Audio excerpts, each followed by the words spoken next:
շատ կարևոր է նշել, երբ որ ուղղանկի որոշակի սահմանային չափի պարագայում վարչական մարմինը չի կարող բողոք ներկայացնել, դա եւս պարտադրում է վարչական մարմնին, որպիսի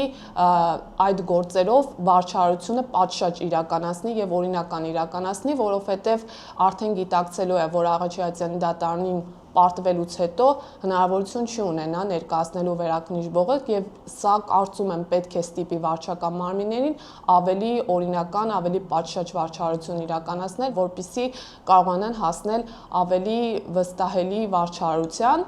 եւ բացի այդ կարելի է նշել, որ այս փոփոխությունները դրական ազդեցություն կունենան եւ քաղաքացիների եւ ֆիզիկական անձանց համար, որովհետեւ գրավոր ընթացակարգի պարագայում նաեւ բավականին ռեսուրսներ կխնայվեն եւ անձը պարտադիր չի որ ներկանա բանավոր լսումներին։ Բաժանորդագրվեք Իրավաբան.net-ի սոցիալական հարթակներին հետագա նորություններին տեղեկանալու համար։